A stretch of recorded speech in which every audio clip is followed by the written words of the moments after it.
Hola a todos, ¿cómo están? Espero que muy bien. Sean nuevamente bienvenidos a esta su serie y su canal Hablemos de Historia Venezuela. En el capítulo anterior, primero de esta miniserie, que versa sobre el importante dirigente del siglo XX venezolano Alirio Ugarte Pelayo, vimos cuál fue su polémico origen y también cuáles fueron sus primeros pasos en la política venezolana, siendo concejal electo y en ejercicio durante la década de los años 40. Sin embargo, como ya vimos, pues eh, la propia dinámica política truncó su carrera en ese momento, dado el golpe contra el presidente Medina, pero a partir de este capítulo lo vamos a ver en una nueva faceta de su trayectoria cuando se hace parte desde 1948-49 de la nueva junta militar de gobierno, que además luego se prolonga tras el asesinato de Delgado Chalbó en otra junta que incluía a un civil, pero que seguía siendo de todas una junta polémica y que terminó derivando en la dictadura de Marcos Pérez Jiménez. Veamos cuál fue la postura de Alirio frente a esta junta, su participación en el gobierno nacional durante casi 5 años y su postura política frente a la dictadura ya abierta de Pérez Jiménez del año 53 en adelante. Así que vamos a ver en este capítulo esta faceta de la vida de Alirio Ugarte Pelayo.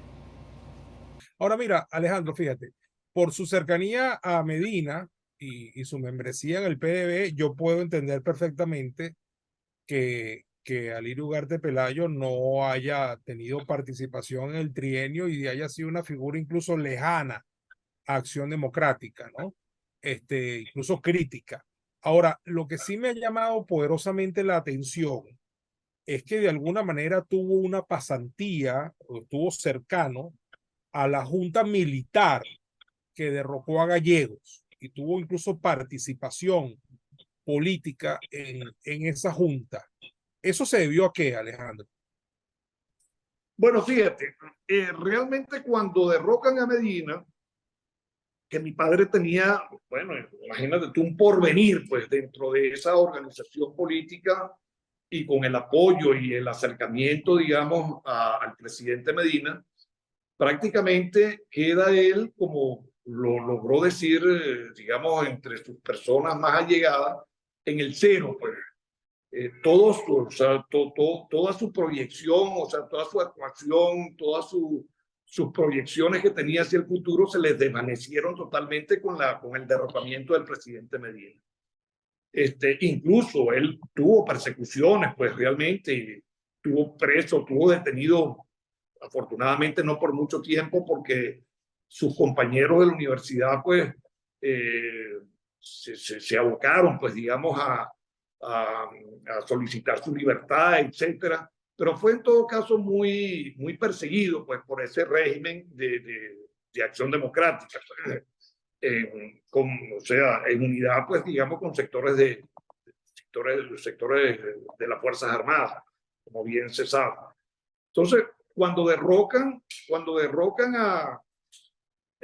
al gobierno de Raúl, perdón,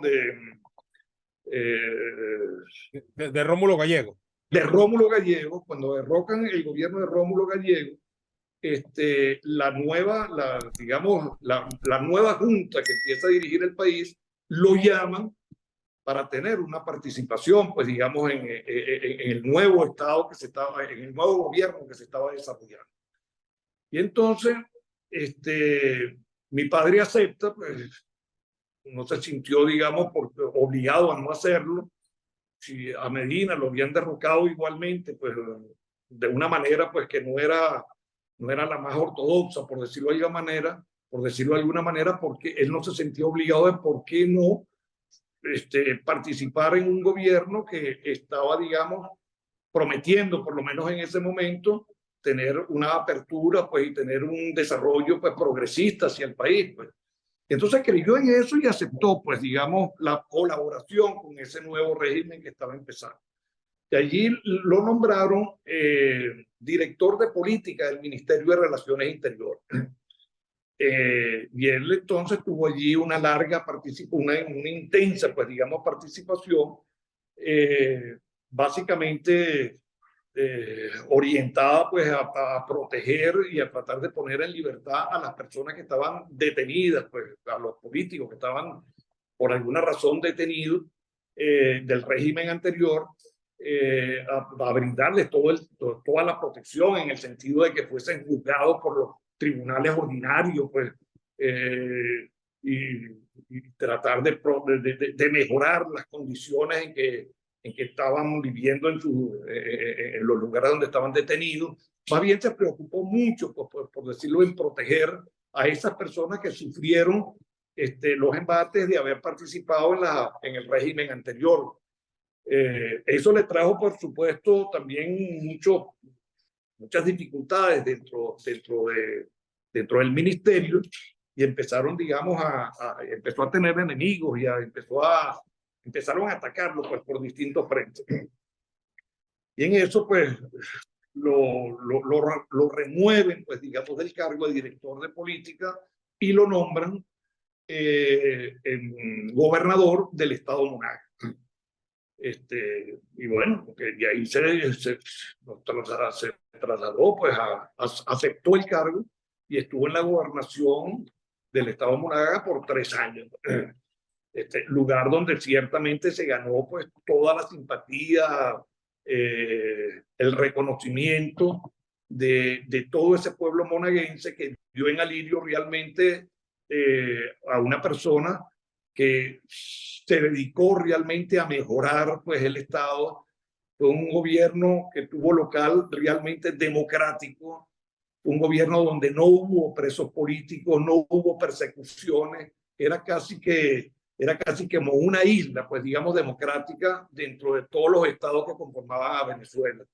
Logró tener una gran acogida pues, por todo el estado, por todas las personas que lo conocieron y se dieron cuenta, digamos, de que Alirio representaba realmente un camino pues nuevo y un estilo nuevo hacia la democracia, donde tuvo acercamientos con todos los sectores que hacían vida en el estado Monagas. De hecho la gobernación estaba compuesta, o sea, los directores de la gobernación estaban representados por personas de distintas posiciones políticas. Y habían desde copellanos, comunistas, de todos los sectores pues, que hacían vida en Monagas, formaron parte del gobierno pues, de Alirio.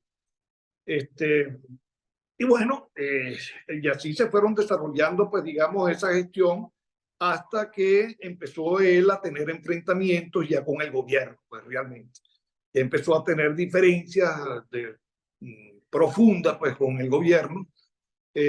No se entendió pues después más con la posición que estaba, la posición violenta que venía asumiendo y de persecución, fundamentalmente uno de los miembros de la Junta, que era Marcos Pérez Jiménez. Y entonces, en una de esas últimas reuniones, de la última convención, pues digamos, de gobernadores a la cual él participó, se opuso pues abiertamente a varias posiciones que venía asumiendo el gobierno. Una de las causas también que originaron su destitución fueron básicamente estas 3 causas. Una que empezó, digamos, en esa última convención de gobernadores a tener enfrentamientos con lineamientos políticos del gobierno. La otra por la negativa de mandar presos a Guasina, porque constantemente de toda esa zona de Oriente esperaban en Puerto La Cruz barcos para que los gobernadores fuesen, digamos, llevando a los presos políticos para que fueran trasladados a la cárcel de Guasina. Y de Monagas, pues nunca llegó nadie, porque no había pues realmente presos políticos en el Estado. Y y cuando se dieron algunas órdenes para que se trasladaran algunas personas que habían detenido, que los llevaran para Guasina, se negó pues siempre rotundamente y no salió nadie para Guasina del estado Monaga. Y por último, por negarse a inscribirse en el FEI, que fue el partido que había creado digamos, la Junta de Gobierno para participar en esas elecciones de Marcos Pérez Jiménez, el que era el Frente Electoral de Independiente, el FEI. Correcto, sí, hasta Esas la tres elección del razones, 53. esas tres causas fueron las que realmente originaron su destitución como gobernador del estado Monaga. Muy bien. Dime. No, bueno, perfecto. Mira, Alejandro, fíjate bien. Escuchándote aquí con todo el detenimiento del mundo, fíjate. No quiero con esto lucir incisivo ni ponerme en una posición de incomodidad con respecto a esto, pero solamente te hice la pregunta del tema del medinismo para después estar conectado con el gobierno, con la Junta Militar de Pérez Jiménez, porque efectivamente pudiera lucir medio contradictorio para cualquiera el hecho de estar en esa junta como director en un ministerio, además un ministerio político como el Ministerio del Interior, porque es que resulta ser que los militares que conformaron esa junta son los mismos militares que derrocaron a Medina. Es decir, el tema del antiadequismo se entiende, pero el tema de los militares son los mismos. O sea, Pérez Jiménez y compañía son los mismos militares que acompañan a Acción Democrática a tumbar a Medina. Es decir, desde ese punto de vista, alguien pudiera decir, ahí había una pequeña contradicción. Insisto, sin ánimo de ponerme incómodo y sin ánimo de ponerme incisivo en ese tema. Es solamente un comentario. Y respecto a lo último que me estabas diciendo, me queda claro que hay dos etapas. Una etapa donde participa en el gobierno nacional como director importante en un ministerio además importante, que es el Ministerio del Interior, ¿verdad? A nivel del gobierno nacional, que es la parte, digamos, donde Delgado Chalbó era el presidente de la Junta, ¿verdad? Porque Delgado está ahí justamente del 48 al 50. Probablemente incluso su separación del ministerio haya tenido que ver con la muerte de Delgado y sale de allí.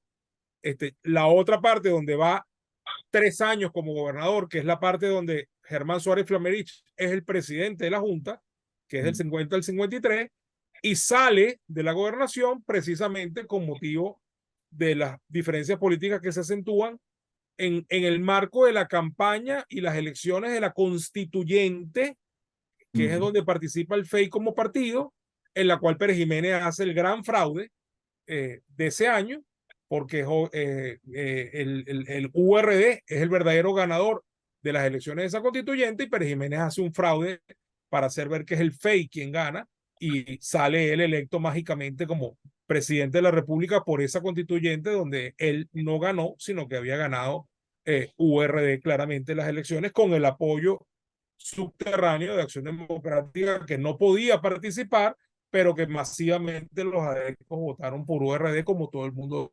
Eso más lo recogí de lo que acabo de decir. No sé qué comentario tiene sobre eso.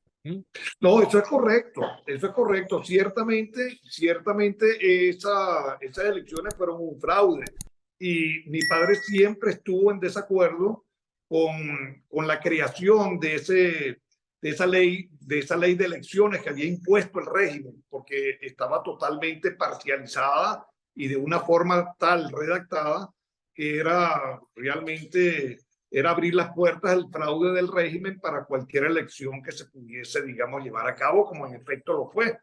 Eso fue otro factor, pues sin duda alguna, que determinó la ruptura, pues digamos, de mi padre con relación, digamos, a la colaboración con este régimen. Pues. De allí entonces él se retira del país incluso, sale de Venezuela y se va por 3 años a Europa a terminar de formarse. Acuérdate que cuando llega mi padre a la gobernación del estado Monaga tenía 26 años. Es decir, no tenía ni siquiera la edad constitucional para poder ser gobernador, que tenía que tener por lo menos 30 años de edad. O sea que mi padre, toda esta, digamos, actuación política que había llegado a tener en Venezuela hasta el momento en que sale de la gobernación de Monaga, era un hombre sumamente joven, y realmente lo que lo hacía atractivo y lo que de alguna forma, pues digamos, hacía que se ganara el respeto y la consideración de las personas, no era tan solo, digamos, su formación, pues digamos, intelectual, que indiscutiblemente la tenía, sino que además el estilo, como tenía él de hacer política. No era un hombre arengador, no era un hombre, digamos, de eso de dar esos discursos encendidos, sino que más bien la fortaleza de él era, digamos, el diálogo sincero sobre ideas políticas y sobre cualquier tema que tuviese que ver con el interés de la sociedad, los intereses de los valores humanos. Siempre Alirio pues tuvo una especialísima, digamos, atención y dedicación a esa, digamos, comprensión de la realidad social que estaba viviendo, digamos, la Venezuela de la época.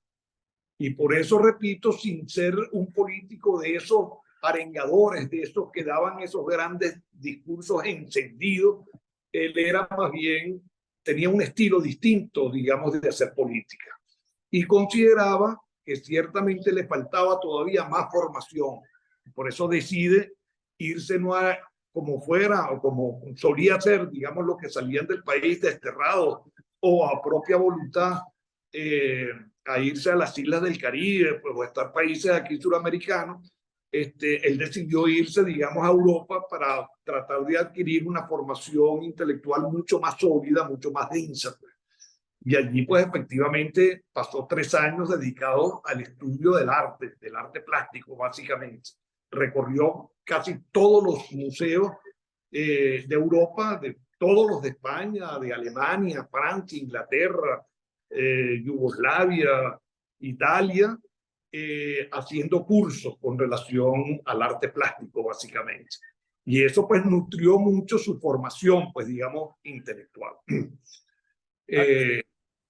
Alejandro, ¿y en qué momento se acerca él a URD? ¿Se acerca ya cuando regresa a Venezuela después del exilio? ¿Se acerca en el exilio? ¿Cuál es el momento del acercamiento a URD? Bueno, fíjate, el acercamiento con Jovito, pues digamos básicamente, empieza, digamos, una vez que regresa él del exilio. Aunque sin embargo, él, él trata, digamos, de tener contactos con el doctor Villalba estando fuera de Venezuela, y tuvieron, digamos, intercambios de cartas y de comunicaciones. Pues, cuando él regresa, digamos, a Venezuela, la situación pues no era sencilla, pues ya la persecución contra los partidos, tanto Acción Democrática, el Partido Comunista y URD, era realmente fuerte. De hecho, ninguno de esos 3 grandes dirigentes políticos, Rómulo Betancourt, Jovito Villalba ni Caldera, ya estaban en Venezuela, estaban todos fuera del país. Cuando él regresa,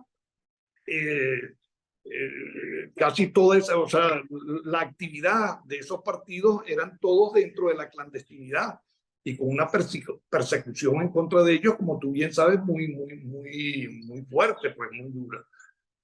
Sin embargo, él cuando regresa no se dedica a la actividad política de forma, digamos, activa, sino que más bien vuelve otra vez a las clases en la universidad, empieza a dar, él daba clases de filosofía del derecho, la escuela de derecho, en la facultad de derecho, y se dedica a la parte al ejercicio profesional y a las clases en la universidad. Y allí, pues bueno, llega, digamos, empiezan, digamos, los acontecimientos cercanos a, digamos, al año, ya digamos, al golpe de 1900, o sea, del 58. Pues. Un año anterior, o sea, en 1957, tiene él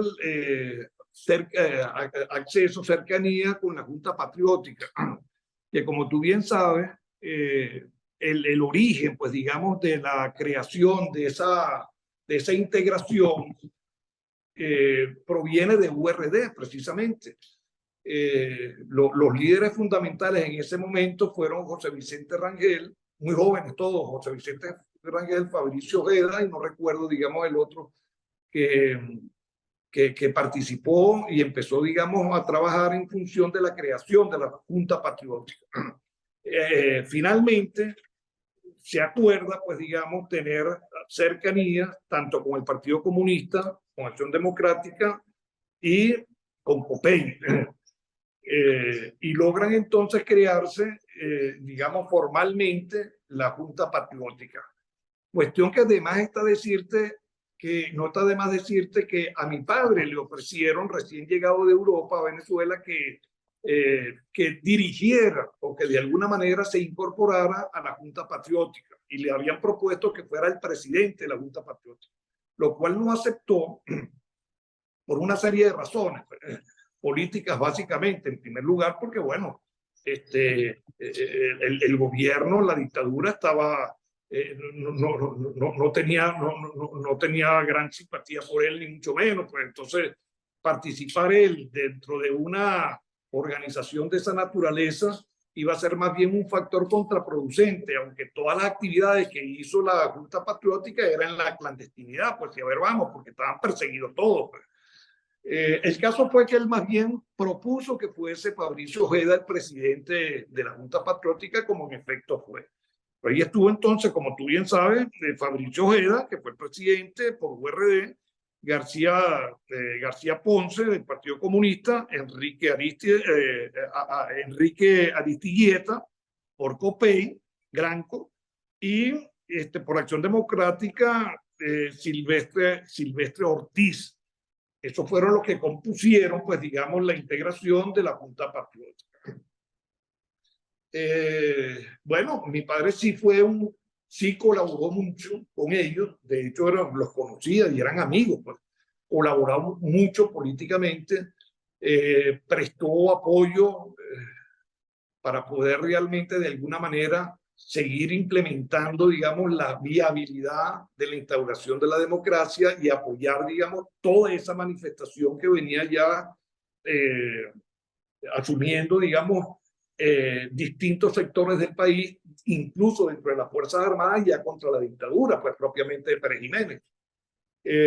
Tanto el movimiento estudiantil como los sindicatos, como la misma prensa empezaron, digamos, a tener movimientos y empezaron, digamos, a mover todas las teclas para ir fortaleciendo el rechazo, pues, digamos, hacia el régimen de Marcos Pérez Jiménez.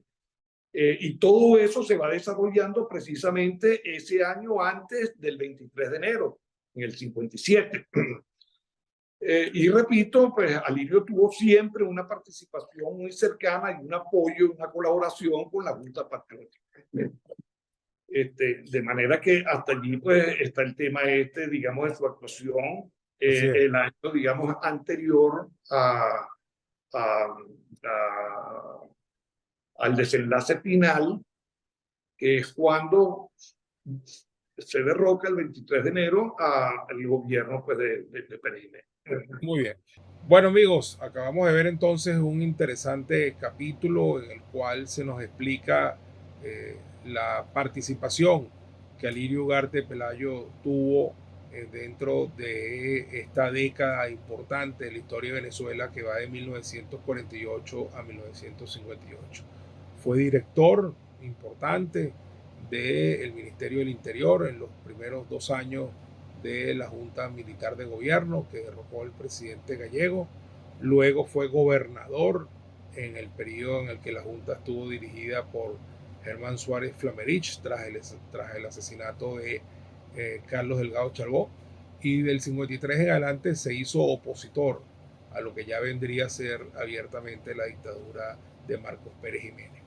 Y aquí llegamos en este capítulo justamente hasta el preámbulo del 23 de enero del 58, que marca el inicio de una nueva etapa en su vida y su carrera política y que será el objeto del próximo capítulo.